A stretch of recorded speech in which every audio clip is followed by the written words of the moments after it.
रहमान रहीम, अस्सलाम वालेकुम। Welcome to my channel. Hope कि आप सब ठीक होंगे और बहुत सारे दुआ आपके लिए और आपकी फैमिली के लिए। अल्लाह पाक आपको हमेशा खुश रखे, सेहत और सलामती के साथ रहा। मैं हूं राना और आप देख रहे हैं मेरा यूट्यूब चैनल।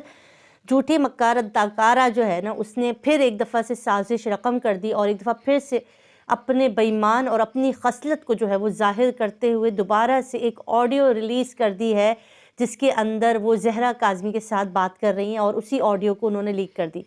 पहले तो मुझे इनकी आदत समझ में नहीं आई कि हर छोटी बड़ी बात किसी से भी करती है, चाहे वो यासिर शामी से बात करना हो या किसी भी बंदे से, रिकॉर्डिंग करके हर एक से रिकॉर्ड करके ये रख लेती हैं।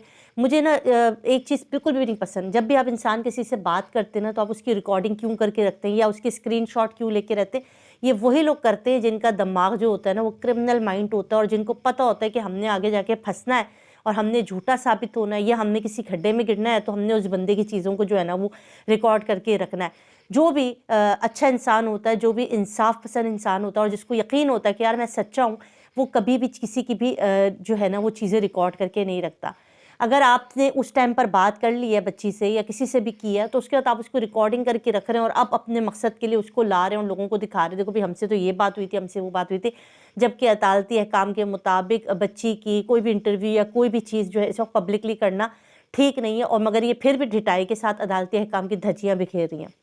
अच्छा जी, उस ऑडियो में क्या है क्या नहीं है, हो सका तो छोटी सी क्लिप यहाँ चला दूंगी मैं, क्या चीज़ें हैं और क्या नहीं है। वही सारा मुद्दा जो जामे शीरी का रोला जो इन्होंने डाला था, और वहाँ पर इन्होंने जामे शीरी वाला इंटरव्यू किया था और रातों रात बकौल खुद के कि मैं तो वायरल हो गई, मैं तो वायरल हो गई। तो और उसके अंदर ये फिर से मेहदी साहब की वाइफ साइमा भाभी पे इल्ज़ाम लगा रही हैं कि उन्होंने कल में पढ़ पढ़ के झूठ कहे कि हमने बच्ची के नीचे कुशन रखे थे, मैंने बच्ची को कपड़े दिए थे, मैंने जामे शीरी किसी मकसद के तहत ला के रखा था, और वही अलाप शलाप। तो बाजी अदाकारा, इश्तिहारी मुलजिमा, आप अपने आप को कितना सवतरी, कितना सच्चा और कितना पाक साफ साबित करेंगी। आपको एक बात बार बार क्यों समझानी पड़ती है कि बच्ची माइनर है, एक छोटी है, वो खुद गई हो, उसको कोई बहला के लेकर गया हो, ये कानूनन जुर्म है। इसको ये नहीं समझ रहे, ये एक उसी उसी कहते हैं ना, उसी एक गिर्द चक्कर लगा रहे हैं, उसी दायरे के गिर्द चक्कर लगा रहे हैं कि बच्ची खुद गई है, बच्ची ने पसंद की शादी की है, बच्ची खुद गई है। ये बात हमारे लॉ के मुताबिक अगर कोई भी बच्ची माइनर, छोटी बच्ची, ठीक है, छोटा बच्चा खुद चला जाए चलता हुआ या कोई उसका हाथ पकड़ के ले जाए, दोनों तरीकों से वो कानूनी तौर पे मुजरिम होता है। अब इस बात को अगर आप समझ लेंगी तो आपके लिए बड़ी आसानी हो जाएगी। तो जो उस बच्ची के गार्डियंस हैं, जो बच्ची के मालिक हैं, जो उस बच्ची के माँ बाप हैं, उनका फैसला होगा कि हमारी बच्ची यहाँ जाएगी या नहीं जाएगी, कौन लेकर गया, क्यों लेकर गया, किससे पूछ के लेकर गया। आपकी अगर ये कुकड़ियों में से कोई एक कुक्कड़ उठा कर ले जाए, आपने तो वावाला डाल देना यहाँ पर। वो बंदे की पूरी एक बच्ची उठा कर ले गया, उसकी ज़िंदगी भर की कमाई, और आपको ये एतराज़ है कि मेहदी साहब जो है बच्ची के को झप से बेजा में रखे हुए हैं। बच्ची बड़ी खुश है, बच्ची बड़ी मुतमईन है। बच्ची जिस जगह से होकर आई, आप जैसे गंदे लोगों में रह कर आई है, उसके बाद बच्ची को अच्छी तरह से अंदाज़ा हो गया कि वो कहाँ फंस गई थी। वो ऐसे लोग आज इस तरह से आप जहीर का साथ दे रही है, तो आपने कभी पूछा कि तुमने दाता दरबार पे ले जाकर उसको क्यों फेंक दिया था? उसकी माँ उसको बसानदुसा कमरे में रख के किस तरह से उसको टॉर्चर करती थी, किस तरह से उसको मारती थी, सिर्फ इसलिए कि वो अपने माँ बाप का नाम लेती थी। अच्छा, ये जो ऑडियो सुनाई गई है, इसके अंदर पूरा का पूरा खुलासा ये है कि अपने ही चीज़ें सुनाई जा रही हैं, खुद ही बोले जा रही हैं, खुद ही कहे जा रही हैं कि तुम्हारी अम्मा ने ये कहा, हमने तो जामे शीरी नहीं रखा था, हमने तो गद्दी नहीं रखी थी। आगे से बच्ची कह रही है कि मैं क्या कह सकती हूँ उसके ऊपर, मुझे क्या पता, मैं तो देखा ही नहीं है। फिर कहती है ना बच्ची के पास इंटरनेट है, ना बच्ची के पास टीवी है। अगर वो बच्ची इतनी अवेयरनेस, इतनी, आप देखें कोई भी आजकल का छोटा बच्चा भी होता है ना, वो अगर वो घर छोड़ के भाग रहा है और वो अपनी पसंद की शादी कर रहा है, तो उसके पास एक मोबाइल होता है जिससे वो टच रहता है। वो उससे मोबाइल क्यों लिया हुआ था, उसके पास मोबाइल फ़ोन क्यों नहीं था, उसके पास इंटरनेट की सहूलत क्यों नहीं थी, क्यों वो इस सब चीज़ों से बाखबर नहीं थी कि उसके माँ बाप पे क्या गुजर रही है, माँ बाप कैसे रो रहे, बहन भाई कैसे तड़प रहे। इस गैंग ने उस बच्ची को मीडिया से दूर रखा हुआ था, सिर्फ वही बातें इसके कान में डाल रहे थे जो डालनी थी कि तुम्हारे अब्बा तुम्हें ढूंढता फिर रहा है, तुम्हें कत्ल कर देंगे, तुम्हारी माँ तुम्हें मारेगी, तुम्हारे घर तुम वापस जाओगे तो तुम्हारे साथ ऐसा हो जाएगा, तुम्हारे साथ वैसा हो जाएगा। हत्ता कि एक लाइव सेशन के दौरान जाफरी खुद इसको कह रहा था कि तुम्हारे बाप ने इतना, तुम्हें मेहदी साहब ने इतना बदनाम कर दिया तुम दोनों को कि अगर तुम लोग किसी पार्क में भी जाओगे तो लोग तुम लोगों को मार डालेंगे। ये तक इस बच्ची के कानों में डाला गया था, ये बच्चे को इतना डराया गया था, उतने ही सगे माँ बाप से।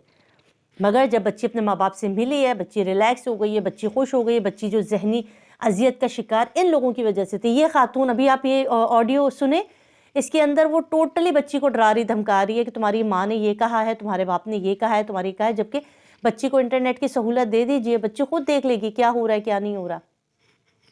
یہ اس گینگ کے عزائم تھے. اب کیونکہ ان کو پتہ چل گیا ہے کہ بچی ذہنی اسٹریس سے باہر آ چکی ہے، بچی اپنے ماں باپ کے ساتھ خوش ہے اور ہنسی خوشی رہنا چاہتی ہے. دیکھیں جی، یہاں یہ مسئلہ نہیں ہے کہ بچی خود سے گئی تھی، بچی کو کوئی لے کر گیا تھا. یہ مسئلہ بہت پرانا ہو گیا.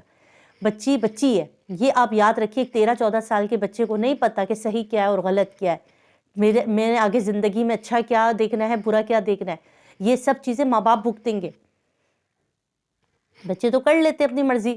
اب مجھے پتہ ہے، دیکھیں اگر ہمارے یہاں ہمیں پتہ ہے کہ اگر ہمارے بچوں کے لیے چیزیں ٹھیک نہیں ہیں، کل کو وہ بچے وہاں پہ کسی پریشانی میں مبتلا ہوتے، کسی مصیبت میں پھنستے ہیں، کس کے پاس جائیں گے واپس؟ ظاہر ہے ماں باپ دنیا میں اور کوئی رشتہ اس کو اڈاپٹ نہیں کرے گا سوائے ماں باپ کے. اور یہ محترمہ، یہ جو اشتہاری ملزمہ ہے، یہ جو اپنے آپ کو بھی اس کی سگی سمجھ رہی ہیں، بڑی بہن بنی ہوئی ہے، آپ بتائیں اس نے کتنی دفعہ یہ نہیں کہا کہ میں اپنے بچوں کی تربیت اچھی کروں گی؟ اس طرح کی تربیت، یعنی کہ اس کی تربیت اچھی نہیں ہوئی، یہ بچی اچھی تربیت شدہ نہیں ہے. آج بڑی اس کو یاد آتی ہے، آج اس کو یہ بڑی یاد آتی ہے، اس کی معصومیت یاد آتی ہے، اس کو صرف اپنا چینل چمکانا تھا. اس بچی سے اس کا انٹرویو لینا تھا، ملین ویوز لینے تھے، اور یہ چاہ رہی تھی کہ ان کا یوٹیوب چینل بنے، لڑکی کی زندگی جائے بھاڑ میں. یہ تو جھوٹ بولتی رہی ہے. وہ واحد بندی تھی جو اس بچی سے سب سے پہلے ملی، اور اس کو بتانا چاہیے تھا بچی کس کرب میں ہے، کس کچرے نما کنڈی نما کمرے میں رکھا ہوا ہے، کس طرح کے پاپڑ اور چپس اس کو کھلائے جاتے، جو ماں باپ اس کی فرمائش کے لیے ہر دم کھڑے رہتے تھے، پیزے اور ہر چیز کے لیے. اس بچی کو کیسے تڑپایا اور رلایا جا رہا ہے. مگر یہ وہاں بکواس کرتی رہی اور جھوٹ بولتی رہی. کمرے میں اے سی لگا ہوا ہے، کمرے میں بیڈ لگا ہوا ہے، کمرہ اتنا اچھا عالیشان جگہ پہ رہ رہی ہے. یہ وہ خاتون ہے. اور آج یہ کہتی ہیں، یہی تو ماں باپ کو تانے دیتی رہی کہ آپ نے تو بچی کی تربیت اچھی نہیں کی. اور آج یہ پھر سے وہی الاپ شلاب کہ بچی واپس آ جائے. بچی واپس آئے گی صرف اس کو اپنا چینل چمکانا ہے، اس کو اپنے ویوز لینے. اس کو پتہ ہے اس بچی کا انٹرویو میں نے کرتے رہنا ہے، اس کو ساتھ بٹھا کے کھانے کھلانے، اس کے ساتھ گھومنا پھرنا ہے. بچی کی زندگی جائے بھاڑ میں. بچی کے ساتھ جو ہوتا ہے وہ، بچی کو انجیکشن لگتے ہیں، بچی کو مارا پیٹا جاتا ہے، بچی کے ساتھ جس طرح کا بھی سلوک ہوتا ہے. مجھے انٹرویو دے دے، میرا چینل چلتا رہے. اور حتیٰ کہ اسی نے کہا کہ یہ جھوٹے یوٹیوبرز، وہ کسی کو انٹرویو مت دینا، کسی کو انٹرویو مت، صرف مجھے دینا یا میرے کارندوں کو دینا. کیوں زہرا کاظمی نے اور کسی کو انٹرویو نہیں دیا؟ اس کو کیا معلوم، وہ تو میڈیا سے دور. مگر یہ نہیں چاہتی تھی کہ کسی کو بھی انٹرویو دیا جائے اور کسی کے بھی ویوز آئیں یا کوئی بھی اس سے ایسی باتیں پوچھ لے جس سے بچی اس کا جواب دے دے، حق اور سچ کی بات کر جائے. بڑی لمبی کہانی ہے ان کے جھوٹوں کی. اور یہ اپنے آپ کو سچا کہتی ہیں، کلمے پڑھ پڑھ کے جھوٹ کہتی ہیں. استغفر اللہ. اللہ پاک ان کو ہدایت دے. یہ ہمیں جھوٹا اور ہمیں حرام خور کہتی ہیں. یہ بھی اللہ تعالیٰ وقت دکھا رہا ہے. اللہ تعالیٰ سب کے چہروں پر اور سب کے اعمال میں لکھ رہا ہے کہ کون سچا ہے کون جھوٹا ہے. اس نے جس طرح سے اس ماں باپ کو اذیت دی ہے، جس طرح سے اس پاکستانی معاشرے کے اندر ان لوگوں نے ایک غلط روش کو اقتدار کو پرمنے دیا ہے. ان کی کوشش ہونی چاہیے تھی کہ ایک مائنر بچی ہے، اس کو سمجھایا جاتا کہ آپ مائنر ہیں، آپ چھوٹی ہیں، آپ کم عمر ہیں، آپ اپنی ڈیسیژن نہیں لے سکتی ہیں. اپنے گھر جائیں، اپنے ماں باپ کے پاس جائیں، وہ آپ کے لیے بہتر چاہیں گے، وہ آپ کے لیے بہتر سوچیں گے. مگر اس نے اس گینگ کا ساتھ دیا، اس نے اس نور بی بی گینگ کا ساتھ دیا. اس کے اندر یہ بھی انوالو ہے، اس کے چیلے بھی انوالو ہیں. نہیں معلوم عدالتیں کیوں ان کو نہیں گرفتار کرتی ہیں، ان کو پکڑیں اور ان سے پوچھ گچھ کریں آخر یہ سب کچھ انہوں نے کیوں کیا. بہت سارے سوال آپ کے ساتھ چھوڑے جا رہی ہوں. اللہ سے دعا ہے اللہ پاک آپ کو صحت دے، تندرستی دے، اور مہدی صاحب کو ہمت و استقامت دے، کیونکہ اب اس کیس کا وائنڈ اپ ہونے لگا ہے. اب بچی جو ہے اپنے گھر آنے لگی ہے، تو ان کے جو ہے وہ تکلیفات اسی لیے زیادہ ہو گئے اور اب چیخیں بھی زیادہ نکلیں گی، اور انشاءاللہ اسی چیخوں کے ساتھ ان کا دی اینڈ ہو جائے گا. اپنا خیال رکھیے گا، دعا میں یاد رکھیں. ویڈیو پسند آئے تو لائک اور سبسکرائب ضرور کیجیے گا. اللہ حافظ.